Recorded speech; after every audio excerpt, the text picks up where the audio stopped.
Good evening students. बेटा ये आपके चैप्टर 4 के क्वेश्चन आंसर्स हैं।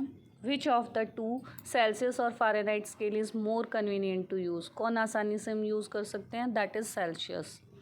Second question, property of matter is used in the measurement of temperature. Temperature को measure करने में कौन सी प्रॉपर्टी यूज़ होती है मैटर की? कि हीट करने से, गर्म करने से वो चीज़ एक्सपेंड होती है। एक्सपेंड होने का मतलब फैलती है। Name one natural phenomena which occurs due to the convectional current in air. Air में कन्वेक्शनल करंट जो होता है, नेचुरल फिनोमिना बताना है हमें, नेचर में जो होता है, that is land and sea breeze. Next question, which is the fastest mode of heat transfer? कौन सा सबसे फास्ट मोड है? कंडक्शन, कन्वेक्शन या रेडिएशन? तो फास्टेस्ट मोड है बेटा रेडिएशन, क्योंकि ये वैक्यूम के थ्रू भी पास हो जाता है। दैट मीन्स इसको किसी मीडियम की ज़रूरत नहीं होती, ना सॉलिड की, ना लिक्विड की, ना गैस की। Question number 5, name a device which prevent loss or gain of heat by any mode of heat transfer. कोई भी मोड हो हीट ट्रांसफ़र का, वो डिवाइस बताना है जो क्या करता है, प्रिवेंट माने बचाता है, लॉस माने हीट बाहर जाने से या गेन करने से, दोनों ही सिचुएशन में। ये क्या है? थर्मस फ्लास्क जो हम यूज़ करते हैं। ठीक है। Next short answer type questions. Two similarities between a laboratory thermometer and a clinical thermometer. Laboratory thermometer और क्लिनिकल थर्मोमीटर में सिमिलैरिटी, अगर लिक्विड की बात करें, लेबोरेटरी थर्मोमीटर में भी मरकरी होता है, क्लिनिकल थर्मोमीटर में भी। स्केल की बात करें टेम्परेचर की, दोनों में सेल्सियस स्केल होता है। Next question number 2, what kind of material is used for. कौन सा मटेरियल यूज़ होता है? कुकिंग यूटेंसिल्स बनाने के लिए, और बी पार्ट में हैंडल बनाने के लिए। कुकिंग यूटेंसिल्स बनाने के लिए हम मटेरियल यूज़ करते हैं जैसे आयरन, एल्युमिनियम, जो कि गुड कंडक्टर होते हैं हीट के, दैट मीन्स जो अपने अंदर से हीट पास करने देते हैं। हैंडल्स की बात करते हैं हम, तो यूटेंसिल्स का हैंडल ऐसा होता है जो कि नॉन कंडक्टर ऑफ हीट हो, दैट मीन्स जिसमें से हीट पास ना हो, जैसे वुड है, बेकेलाइट है। ठीक है। तो गर्म हो जाए बर्तन लेकिन आप उसको उठा सको हैंडल को पकड़ के, इसलिए। Question number 3, why is heat transfer of convection possible only in liquids and gases. सिर्फ कन्वेक्शन प्रोसेस लिक्विड और गैसेस में क्यों पॉसिबल है, सॉलिड में क्यों नहीं होता? कन्वेक्शन कौन सा प्रोसेस है जिसमें हीट ट्रांसफ़र होती है एक जगह से दूसरी जगह पे, दैट मीन्स हॉटर पार्ट से कोल्डर वन पार्ट तक। और ये मूवमेंट कैसे होती है? पार्टिकल्स मीडियम में मूव करते रहते हैं। लिक्विड और गैसेस में क्या होता है? मॉलिक्यूल्स जो है बहुत ज़्यादा टाइटली बाउंड नहीं होते एक दूसरे के साथ, थोड़े फ्री होते हैं, इसलिए हीट ट्रांसफ़र उसमें कन्वेक्शन मेथड के थ्रू होती है, क्योंकि वो पार्टिकल्स आपस में हिल सकते हैं और एक दूसरे को हिल के आगे हीट प्रोवाइड कर सकते हैं। इसलिए सॉलिड्स में मॉलिक्यूल बहुत ज़्यादा टाइटली बाउंडेड होते हैं, वो अपनी जगह से हिल नहीं पाते, फ्री नहीं होते, इसलिए कन्वेक्शन उसमें पॉसिबल नहीं है। Next question, difference between a conductor and non conductor of heat. Conductor क्या होता है? वो मटेरियल्स जो अपने अंदर से हीट को ट्रांसफ़र होने देते हैं, उन्हें हम गुड कंडक्टर ऑफ हीट बोलते हैं, जैसे एल्युमिनियम, कॉपर। जो अपने अंदर से हीट को पास नहीं होने देते, उन्हें हम नॉन कंडक्टर ऑफ हीट बोलते हैं, जैसे plastic, wood. Question number 5, why are the ventilators provided near the ceiling of room. Room की जो छत है, रूम की छत पे वेंटिलेटर्स होते हैं, आप देखते हो ना, ऊपर वाली जगह पे होते हैं। वेंटिलेटर्स वहाँ क्यों होते हैं? ताकि गर्म हवा, क्योंकि गर्म हवा क्या होती है? हल्की होती है और वो ऊपर की तरफ उठेगी, ऊपर की तरफ उठेगी तो वो किस डायरेक्शन में जाएगी? छत की तरफ जाएगी, इसलिए वेंटिलेटर्स उस साइड होते हैं ताकि गर्म हवा उसमें से निकल सके और फ्रेश हवा डोर और विंडोज़ में से अंदर आ सके। Next question, what is meant by a temperature scale. Temperature scale क्या होता है? Describe Celsius scale. Celsius scale को भी डिस्क्राइब करो। स्केल जिस पे हम टेम्परेचर को मेजर करते हैं उसे हम टेम्परेचर स्केल बोलते हैं। 3 टेम्परेचर स्केल्स हैं, सेल्सियस स्केल, फ़ारेनहाइट स्केल और केल्विन स्केल। सेल्सियस स्केल की बात करें तो इसको हम डिग्री सेल्सियस से डिनोट करते हैं। लोअर फिक्स पॉइंट होता है ice point, that is 0 degree Celsius, और अपर फिक्स्ड पॉइंट जिस पे पानी भाप बन जाता है, दैट इज़ 100 डिग्री सेल्सियस। ऊपर फिक्स पॉइंट ये होता है, लोअर 0, अपर 100, तो 0 और 100 के बीच में इंटरवल में, इन दोनों इंटरवल्स के बीच में 2 पॉइंट्स जो है डिवाइडेड होते हैं। ठीक है। 100 डिग्री 0 to 100 डिग्री सेल्सियस तक इक्वल डिविजन्स होती हैं। Unit division on this scale corresponds to a temperature equal to 1 degree. जो डिवीज़न होती है बड़े वाली, जैसे 100 डिविजन्स टोटल हैं तो उसमें जो बड़े वाली डिवीजन होती है वो 1 डिग्री को डिनोट करती है। Next, describe a clinical thermometer. Clinical thermometer बताइए। Why doesn't a clinical thermometer contains marking above 42 degree Celsius. Clinical thermometer में मार्किंग 42 डिग्री सेल्सियस से ऊपर क्यों नहीं होती? क्लिनिकल थर्मोमीटर को हम डॉक्टर्स थर्मोमीटर भी बोलते हैं और ये हमारे बॉडी टेम्परेचर को मेज़र करने के लिए यूज़ किया जाता है। इसमें एक पतली सी किंक प्रेजेंट होती है, कंस्ट्रक्शन जो इसमें आपको दिखा रखी है कैपिलरी ट्यूब में बल्ब के पास। क्यों? क्योंकि मरकरी जब एक्सपेंड होता है तो ये क्या करता है, it pushes through the kink, kink से पास होके ऊपर की तरफ जाता है जब हम पेशेंट के माउथ में इसको रखते हैं, ताकि मरकरी वापस बल्ब में जल्दी से ना आए और हम उस पेशेंट के टेम्परेचर को ढंग से नोट डाउन कर लें, रीड कर लें। इसलिए किंक प्रेजेंट होती है, क्योंकि किंक प्रेजेंट नहीं होगी तो मरकरी एकदम से नीचे आ जाएगा और हम करेक्ट एक्यूरेट टेम्परेचर मेज़र नहीं कर पाएंगे। इसलिए किंक प्रेजेंट होती है ताकि मरकरी का लेवल जल्दी से नीचे ना गिरे और हम एक्यूरेट टेम्परेचर मेजर कर सकें। Mercury can be brought back into the bulb. Bulb में हम वापस कब लाते हैं मरकरी को? जर्क, झटका देके। जैसे ही थर्मोमीटर की रीडिंग ले लेते हैं उसके बाद डॉक्टर, आपने देखा होगा, झटका देता है, ठीक है, झटके से ऐसे छिड़कता है और जब निकालता है तब भी ऐसे ही करता है वो, ताकि जो है जो मरकरी है मरकरी नीचे आ जाए। Temperature of human body does not rise above 42 degree Celsius. 42 degree Celsius से ज़्यादा राइज नहीं होता ह्यूमन का बॉडी टेम्परेचर, इसलिए क्लिनिकल थर्मोमीटर को यहीं तक मार्क किया गया है। जो आप 102 डिग्री 100 जो बोलते हो ना, that is your Fahrenheit scale. What are the good conductors and non conductors of heat? Give 2 examples of each. Good conductor of heat, good conductor जो अपने अंदर से हीट को अलाउ करते हैं, गुड कंडक्टर कहलाते हैं iron, brass. The materials which do not allow heat, जो अपने अंदर से हीट को पास नहीं करने देते, उन्हें पुअर कंडक्टर ऑफ हीट बोलते हैं, जैसे glass, paper. Why do woollen clothes keep us warm when it is cold outside? जब बाहर ठंडक होती है तो वूलन क्लॉथ्स हमें क्यों गर्म रखते हैं? अगेन, वूलन फाइबर्स जो है वो पोरस होते हैं, ठीक है। कैसे होते हैं? पोरस होते हैं वूलन फाइबर्स। अगर एयर उन पोर्स में ट्रैप हो जाती है, फंस जाती है, तो एयर क्या है, उसमें ट्रैप होने के बाद एज अ इंसुलेटर वर्क करती है। दैट मीन्स बॉडी की हीट को बाहर नहीं जाने देती और अंदर की ठंड भी अंदर जो है हमारे बॉडी के अंदर नहीं आ पाती, तो हमें हीट प्रोवाइड करती है। इसलिए हमारे बॉडी की हीट बाहर नहीं जा पाएगी तो हम गर्म महसूस करेंगे, इसलिए वूलन क्लॉथ्स हमें गर्म रखते हैं। Next, define radiations and radiate heat.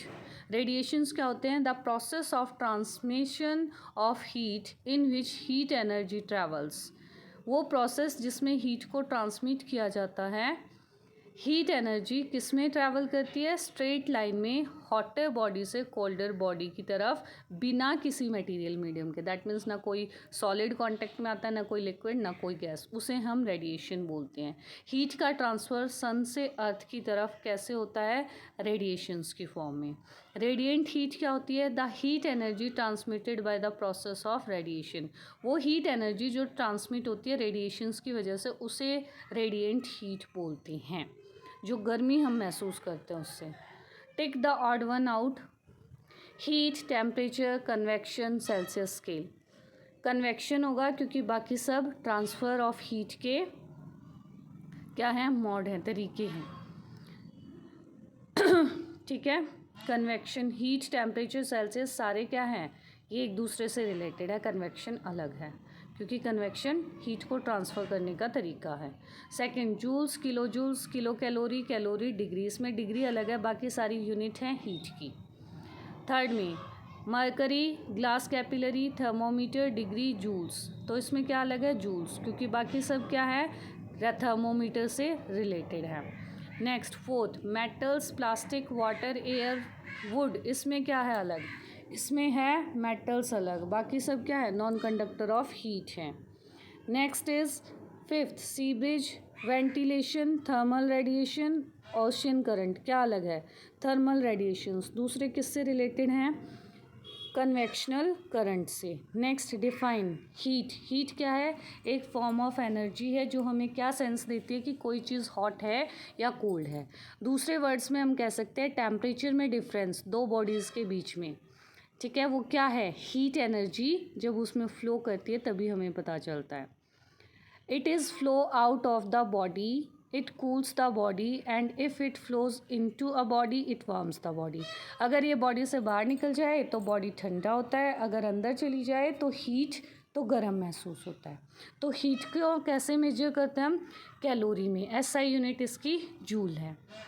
Next conduction of heat. Conduction of heat क्या है? प्रोसेस जिसमें हीट ट्रांसफ़र होती है एक पार्टिकल से दूसरे पार्टिकल पे। कैसे? जैसे जिस डायरेक्शन में टेम्परेचर फ्लो होता है। एक्चुअल में पार्टिकल्स का मूवमेंट नहीं होता। Without the actual movement of the particles of the medium is called conduction of heat. Heat का कंडक्शन बोलते हैं। दैट मीन्स एक पार्टिकल दूसरे पार्टिकल की डायरेक्शन में ही मूव करता है। कंडक्शन में क्या होता है? एक जगह आपने हॉटर एंड से कोल्डर एंड की तरफ जो है पार्टिकल्स में मूवमेंट होता रहता है, एक दूसरे को टच करते करते पूरी जो है स्ट्रेट लाइन को जो भी आप ले रहे हो उसको पूरा क्या कर देते हैं? गर्म कर देते हैं, ठीक है।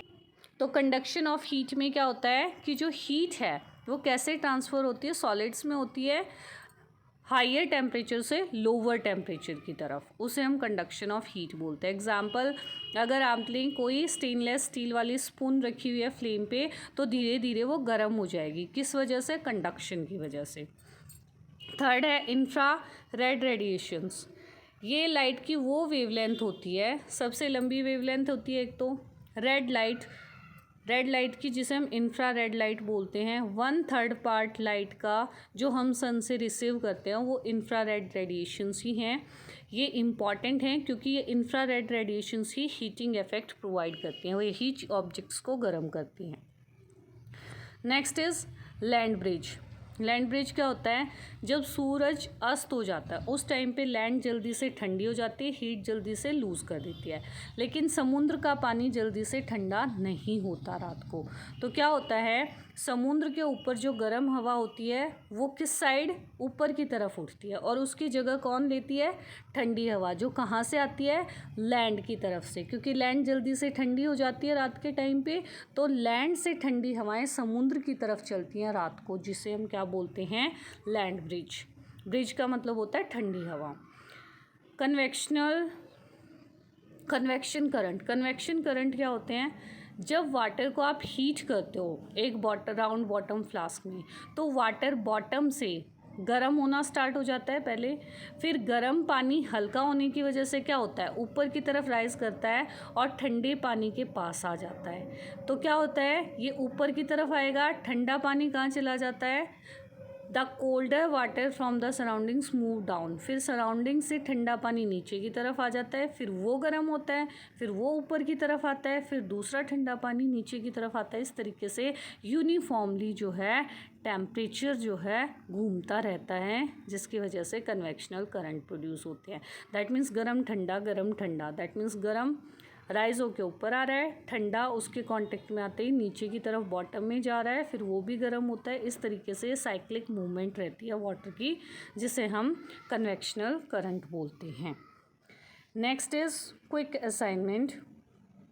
The temperature scale that has lower fixed point 0 degree और अपर फिक्स्ड पॉइंट 100 डिग्री होता है, उसे हम क्या बोलते हैं? कौन सा टेम्परेचर वो बोलेंगे? That is B part Celsius scale. Solid transfer heat bye solid कैसे ट्रांसफ़र करता है हीट को? कंडक्शन मेथड से। वेंटिलेशन रूम में क्यों होते हैं?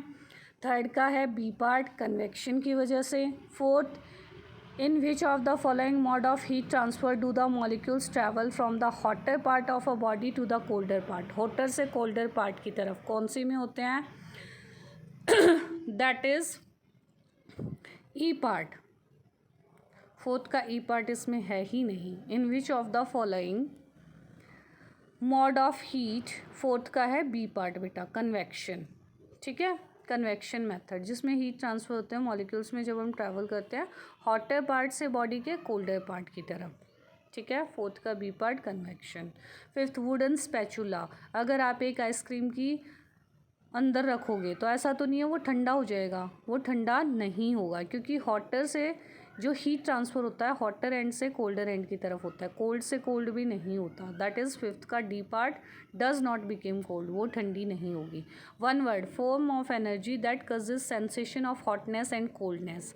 हॉटनेस और कोल्डनेस किसकी वजह से होता है? हीट की वजह से। डिवाइस जो हम यूज़ करते हैं टेम्परेचर मेजर करने के लिए, थर्मोमीटर। टेम्परेचर स्केल जिसमें 100 डिविजन्स होती हैं फिक्स लोअर और अपर फिक्स पॉइंट के बीच में, that is Celsius scale. Fourth mode of heat transfer from a distant source, दूरी से जो हीट मिलती है हमें वो रेडिएशन होती है क्योंकि उसको किसी मीडियम की ज़रूरत नहीं होती।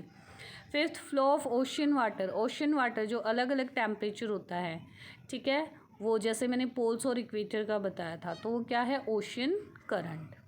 Match the following. टेम्परेचर की बात करते हैं, फर्स्ट का सी पार्ट थर्मोमीटर। कंडक्शन की बात करते हैं, सॉलिड्स में होता है। मिक्का क्या है? एक इंसुलेटर है। लैंड हॉट, सी कूलर, ठीक है, समुद्र ठंडा ज़मीन गर्म, तो ये क्या होता है?